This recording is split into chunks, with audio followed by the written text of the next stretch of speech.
Hey guys, balik na tayo sa pagre-review ng sasakyan. Ito yung re-review natin ngayon. Nandito kami sa may Lakeshore. So tawagin natin yung owner ng ng Civic. Hi par. Hello. Hello. Pakilala ka sa viewers natin, par. Ako nga po pala si Gab Maghinang. Yung May-ari po nung Honda Civic SIR Sunburst Yellow. para tanong ko na din. Paano ka nag-start sa pagsasakyan, sa pagkokotse? So, Ano mo nabuo yan? Bali ko mag-start dito is, ang passion ko is motor. Oo. So, nag-start ako magmotor. Dati, Mio lang. Tapos, nakakahilig ako mag-show. Kada may interested sa unit ko, ayun, nabebenta. Then, nakapagpalit ako ng mga Aerox, NMAX. Tapos doon nag-start. Nung nag-show naman ako sa Aerox, NMAX, nabenta rin halos yung unit. Hanggang sa may mga naging tropa na naka-Honda Civic. So, nahawa. ko. Oo. So, nag-start ako 2019 sa motor. Nag-start ako sa auto is 2022. Kumbaga, gift ko sa sarili ko ng May. Pero hindi pa to una. Pero hindi yan ang una mong kotse? Ang una kong kotse is BTI lang na kulay white. Tapos nag-start ako na, kumbaga nakukulangan ako doon sa auto ko. May mga tropa na nagsabi mas okay ka, Doc. Ayun. Ito yung Kumuha ka. first car ko na Doc na SIR. Iba yung feeling pag Doc eh.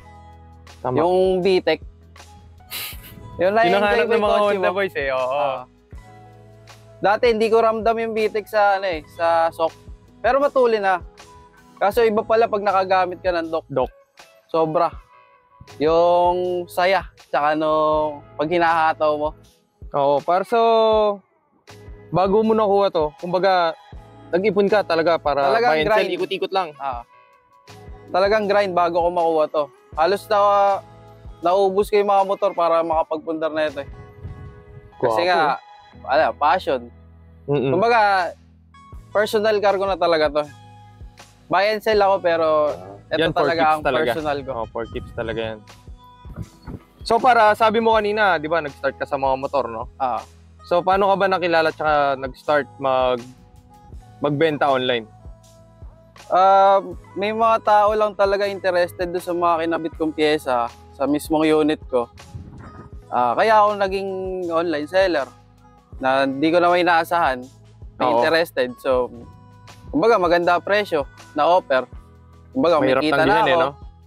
Kaya ako nilet go hanggang sa dati nga may pagmamahal ako sa unang pundar na yung Mio ko pagka-graduate ko, pangarap ko, tas napundar ko. Nilet go ko para sa ibang upgrade. Hanggang sa upgrade. So yun par, nung bang nakuha mo to, ganyan na siya? Nung nakuha ko to is stock lang. Stock ang all stock. Oo. Tapos, ginastusan ko. Kada maganda kita, dito ko nilalagay, investment. Sabi nila, investment daw ang piyesa ng Honda. Sabi nila? Totoo ba yun? Totoo ba yun? Oo, totoo. Pwede na! Noong una, hindi ako niniwala kasi mahal naman ako ng mga piyesa. Oo. Tapos, habang tumatagal, nakikita ko sa marketplace, dahil nga bilang online seller, nakikita ko yung nagbabago dun sa market value ng piyesa. Tumataas Dati, ang headlight parang around 10,000, 9,000. Ngayon, magkano na brand yun? Parang around 25. 20 na, oo, 20 plus. Tapos iba pa yung mga grill, iba pa to. Kumbaga, lahat nung nakakabit dyan, pwede kong perahin anytime eh. Nice. Anytime mo gusto kung pag nagsawa ka. Kaya talagang investment kung tutusin. So, nung nakuha mo siya, para ano na yung mga in-upgrade mo dito sa sasakyan? From 2022, stock siya. Marami na ako na-upgrade dyan. Kasi every time na pupunta akong car meet, nakikita ko yung mga Civic, naiinggan niya ako. So, sabi ko dati stock lang eh. Ngayon, nag-upgrade na ako. Ayun, hood, palit ako headlight. Carbon hood, check nga natin. May carbon, Lodi. Chin. Yan bang yan stock na headlight ng stock na Stanley. SIR. Oo, SIR. Tapos ayan, mags. Ano tong mags mo, par? Ano T. specs yan? 16 Na ba? silver, 16. 16, no? Tapos naka-center cap, tapos naka-spoon na caliper. Ito yung masarap dyan, no? Yung kulay blue. Prop ng Champiro SX2 na 50 series. Kasi meaty era daw eh. So, nakipagsabayan ako. Hindi, saka gwapo, par eh. Oo. Ganda tignan eh, oh. Ganda ng tayo eh, oh. Tsaka, wala nang lubak-lubak. Tama. O ito, bago daw to, par. Di ba? Barang bago yan, ha? Oo, kasama ko si Kuya Nico. Nabasagan ako dyan. Oh, yun, oh. Kuya Matutuloy. Nico. Kuya Nico. Bago na yung chin. Bago na, di makakatulog pag may sira sa Civic eh. Ganyan talaga eh, no? Para. Oo. Di mapakali eh. Mahirap talaga pre pag Civic. Oo. Pero lahat yan, urig na pang ano pa. SIR, no? Maliban yan sa mga carbon. Orig talaga. Nung nakuha ko talaga SIR siya. Ganda, oh. Ano pa nilagay mo dito, par? Sa... Ikot mo kami. Dito, sa interior, pasensya lang ako sa kalat. So, sa interior po is naka-orig ako Recaro na Black Alcantara. Tapos, ito, orig na Momo Suede. Medyo rare na. Oo nga, no? Suede pala yan, ha? Hindi pala leather, no? Suede na red stitch. Par, yung ganyan ba? Hindi ba mahirap maintain yan? Hindi naman. Kasi hindi ko ginagamit yung kachik. Talagang puna-pun. Oo. Tulad lang ngayon dahil na-request ng Slickest. So, ayun, no? nilabas ko. Yung? Kumbaga, wala, nothing special naman eh. Talagang iniingatan ko lang dahil ano ko to eh, personal car. Tapos SIR. Oo. Tapos nagpalit ako ng SI gauge na miles per hour. Yun, no? Hanggang 140, oh. Ay, pang ano pala yan, no? Pang US yan, di ba? Mm. Yun, hanggang 140. Saka miles yung ano, palagay. Tapos zigzag interior na original talaga na SIR. You know. Ito ba par, yung bang mga SIR 2 din agad? Hindi, nagpalit lang ako ng 2 din. Yun. 1 din lang eh. Oo. Tapos yung cup holder, stock ba yan? USDM naka folder. USDM. So yung JDM, yung may pinupulata. Tama ba? Ay, JDM ba to? Alam ko kasi same lang yung USDM tsaka JDM. Eh yung merong ano, yung parang pinupush. Ano ba yun? Di ko sure kung pang ano yun. O yun, so correct nyo na lang kami guys sa comment section. Sabihin nyo na lang kung ano yun. Pasensya na po. Mahirap magkamali ngayon eh. JDM, baka mabash tayo. Tama. Ito para saan yan? Ba't may fire extinguisher dyan? Baka mag-apoy. Dami kasi sa social media umaapoy na Civic. Sayang yung pinundar pag nasunog. Safety features naman yan. Pang safety yan. Safety natin yan. Yan lang po. Konting upgrade lang na halos linis lang talaga. Grabe. Kaya na-appreciate ng iba. Linis. Pero kung ikukumpara ko sa ibang Civic, talagang madin yung iba. Meron na bang nakaupo dito sa Recaro na to? Naman, meron. Yung girlfriend ko. Yung? Tinanggal ko lang yung picture eh. Kasi ayoko mo po baka bawal eh. Ayan. Shoutout mo muna si Commander. Shoutout po si Madam Arlis Carion. Hi ma'am. Talagang ito yan, bantay dito eh, para... Iwas ano yan pare, hataw-hataw eh. Oo. Pag hinata ko, pag nakita ko siya eh, biglang titigil na lang, baka... ano yan, limiter ba tawag doon? Tama par, limiter yan.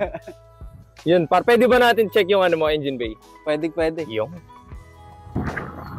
So, ito naman po yung engine bay. Stock lang na B16, local. Paano mo malalaman par pag SIR yung sasakyan? Sala, Padec 454. Sa chassis, di ba? Oo. Tapos, yun, para sa mga viewers nating nalilito. Doc. Yun, doc agad yan. Kasi same lang naman na SIR halos PTI eh. Nagkaiba lang sa chassis number. Oo. Tapos pagdating nga sa engine, ayan, B16 na stock. You know. Kasi yung mga SIR body shock, di ba? Shock. Diyan par, ano na yung mga in-upgrade mo dyan? Wala ako halos na upgrade. Talagang... Stock talaga? Since pagkakuha ko sa kanya, stock. Wala pa, hindi pa na-overhaul sa 2 years. Dahil nga kahit hataw-hatawin ko, dahil stock. Galing, kinabahan ako bigla. Naalala ko, carbon pala to. Masyado pag may mga nagagalaw, parang hindi na match. Tama. Parang may iba pa rin kasi na pag yung factory na preset eh, diba? Tsaka ang habol ko is anytime pwede ko siya ibalik na all stock. Kasi yan yung pinaka-puso nung kotse ko eh. Oo, tama. Kahit ibalik ko siya sa stock look, hindi maiiwan yung makina ko. Tsaka, ewan ko di ko naman sa minamalit yung iba. Syempre, pag nagalaw na yung makina, may magkakaproblema. Hindi natin maalis Oo. So, Di naman para maiiwan. sa akin yun, na stock na lang, na hindi masyadong mabigat sa budget. Di naman ako nagtatayo. Kumbaga, ano lang, tamang maintenance lang. Tama. Ayun, maintenance, PMS. Oo. Tsaka wala pang upgrade Okay na yung stock. Hindi ako naniniwala. Tumatakbo naman lang mga 120, masaya na. 120, hindi ako naniniwala. Ayun lang, laging nililinis engine bay kahit di ginagamit. Hindi, malinis. Ayan, oh. Puting-puti, oh. Linis. Nakuha ko na siya nakaganyan. Cusco. Cusco. Tapos ito, carbon to, di ba? Oo, carbon tape. Intake. Tapos, Take tube. shoutout kay Poor Boys dito sa cooling plate niya. Kay Poor Boys ko binili yan. So, pwede ba nilang mabili yan online? Pwede. Meron na sa Shopee account ni Poor Boys, meron yan. Yun. Ano lang, dagdag detail lang din sa mga gusto. Oo, tsaka para maiba din, di ba? Tapos pang alis kate, nagpalit ako ng aluminum na black na spark plug cover. Nakikita ko sa IG, pag naka-black na ganyan, parang kargado yung makina Dinadaya lang sa look. Tapos ito, kakakabili ko lang kay Stage 21. Shout out, Stage 21.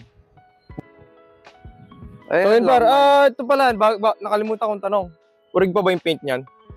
Hindi na, barbecue finish na yan. Siguro talaga napaka-rare na ng Civic na naka-orig paint. Saka siguro taas ng value nun. Tama, pero ganda. Kala mo, yung original na pintura no? Oo. Ganda, oh. Yan mga gusto ng mga naka-Civic, Sunburst, saka yung Passion. Passion orange, di ba? Parang trademark na ng SIR yan, Tama. Yung mga kulay. Pero mas rare daw yung Sunburst. Di ko lang sure, pero rare daw. Kaysa sa Passion orange, maraming Passion orange. Pero parang dumadami na dahil mga nagpaparepaint kasi, di ba? Ganun ang ginalalagay. Kahit mga bigote nga, ginagawang orange, Tsaka, nung una, gusto ko talaga white o kaya black na SIR. Oo. Hindi ko siya ma-appreciate nung time na to Noong nakikita ko lang sa marketplace. Pero pag pala actual na nakikita mo yung unit mo, tas Sunburst. Tapos magugulat ka lang sa sinasabi, boss, anong paint yan? Ang ganda naman. Ganun. So, napapaisip bigla mo na lang na-appreciate na ang ganda pala. Ganda pala dami may gusto. Siguro ako, nagsasawa na lang ako dahil lagi ko nakita sa garahe. Pero pag yung na-appreciate pala na ibang tao, lalo na yung mga bata, lalo na yung matanda. Pag nakita yung kotse mo, sinasabi nila dati meron silang ganyan. Ngayon pala, marami pa rin mahilig. Oo. So yun. So tanong ko na rin, ano pang future plans mo dyan? Wala, talaga lang pag may sobrang pera, dito ko nilalagay kaysa sa bangko. Ewan ko, kanya-kanya naman tayo mindset. Oo, tama.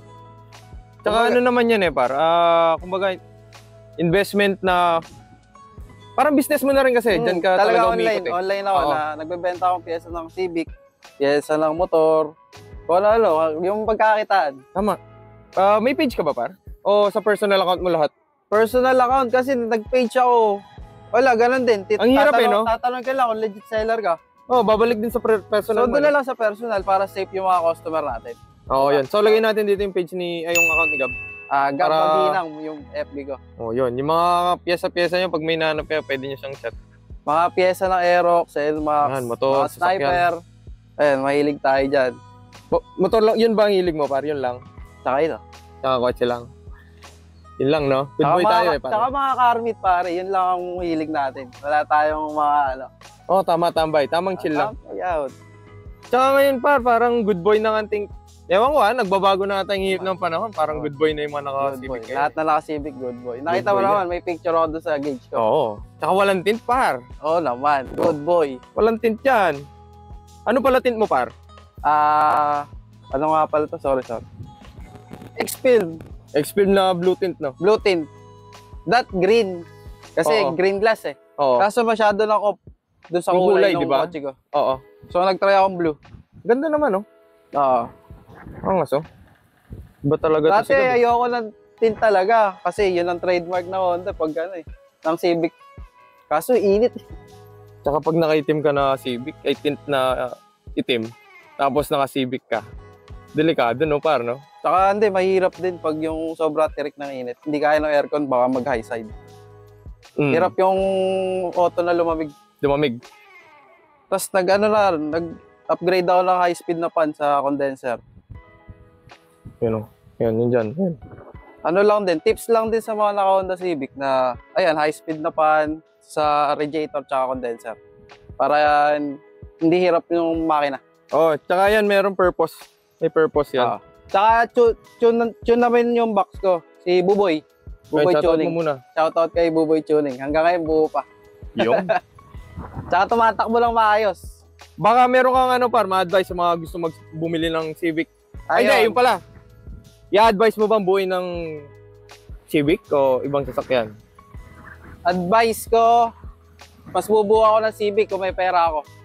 Kung may pera, Civic na, no? Kasi walang tapon. Lahat ng nilalagay mo, dumadagdag sa presyo ng kotse. May value no? Oo. Tsaka advice ko lang din sa mga gusto maging Civic owner, huwag na kayo magtipid sa paghahanap na unit. Kasi sasakit la ulo nyo. Lalo nga haba ang proseso, no? Tama yun. Kasi dati, gusto nila mura eh. Mahirap naman kasi mura, tapos maayos. Hanggang ngayon naman, may mga naghahanap na, kasi nagbabayan sila akong Civic. Marami naghahanap sa akin, around 150, 200. Oo. Siguro dati po, meron. Pero ngayon, pahirapan na eh. Yung mga masariwa, di ba? Oo. Saka mataas na. Kasi nga po, ilan na lang eh. Oo. Pag nakakuha ko kayo ng Civic na sakit sa ulo, bili kayong by Jessic. Ayun lang. Dagdag sa sakit na ulo. Para mawala. Agad. So, ayun, sana nag-enjoy kayo. Pa-thank you lang tayo kay Gab. Thank you ah. Dumayo po siya. Thank you rin sa Sligas Media. Dumayo siya dito. Lakas sa akin. Lakas sa akin eh. Baka meron kang gustong shoutout. So, thank you po sa panonood guys. Shoutout nga pala sa grupo ECH Auto Care Center. Sa Pulilan lang po Pulilan, Bulacan. Then sa mekaniko ko, kay Jericho Gabriel, Dex Garage. Shoutout din sa mga grupo ng Northside Meets. Lalo na sa Sligas Media. Yun. Thank you. Parang may nakakalimutan ka. Naman, hindi ko makakalimutan yon. Yung baby ko. Yun. Mahal na mahal kita, Arlis Maker yun. Hey! Let's go!